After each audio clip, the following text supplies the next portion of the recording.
بەهۆی لاوازی دەستگاکانی پۆلیس و هەواڵگیری و لەبەر چاوی خەڵکدا چەند چەکدارێکی نەناسرا و هەڵیان کوتە سەرماڵی ڕۆژنامەنووسێک بە ناوی ئەفراح شەوقی لە گەڕەکی سەیدیە لە بەغدا و توانیان بۆ شوێنێکی نادیار بیرفێنن.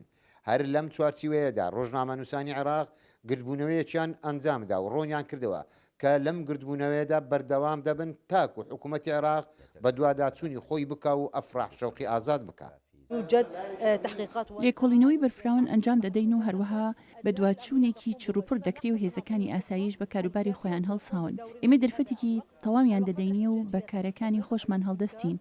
هاوکات گربوونەوەی ناڕزاییشمان بەردەوام دەبێت. ئێمە لێرە تەنیا بەرگری لە ئەفراح شەوقی ناکەین بەڵکو داکۆکی لە پێنووس و دۆنگەکانمان دەکەین.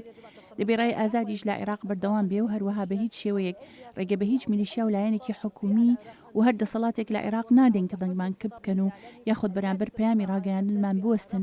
زنجیرەی کوشتن و ڕووفاندنی ڕۆژنامەنووسانی عێراق لە پایتەختی عێراقەوە دووبارە دەبێتەوە و ڕۆژنامەنووسانیش بەدڵە ڕاوچێت چاوەڕێی لاپەڕێکی ناخۆشتر دەکەن بەهۆی ئەوەی کە باری ئارامی بەغدا بەرەو ناخۆشیدا دەڕوا و کۆنتترۆلی ئاسایشی پایتەختی عێراق لە دەست دەستگاکانی پۆلیس دەرچووە. کارێکی چاوەڕوان نەکرا بوو کە پێش 2 ڕۆژ هاوپیشەمان ئەفراح شەوقی لە بەرچاوی دەستگاکانی ئاسایش و بە بەرچاوی خەڵکەوە ڕفێنرا.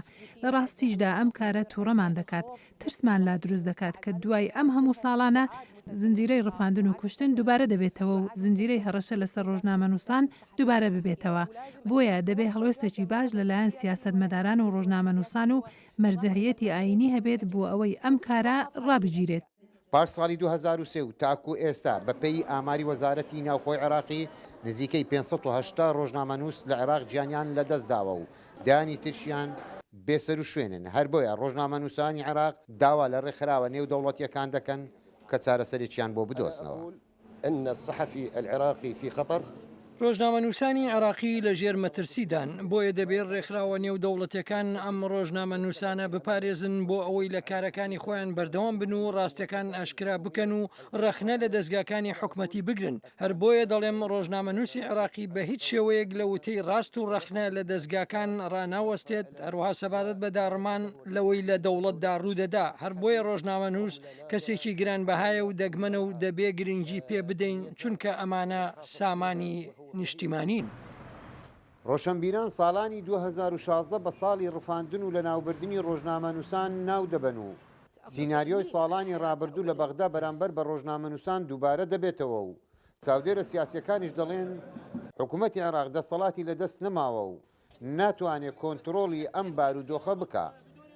نزار عەبدوڵڵا دەنج ئەمریکا لە بەغداوە پایتەختی عێراق.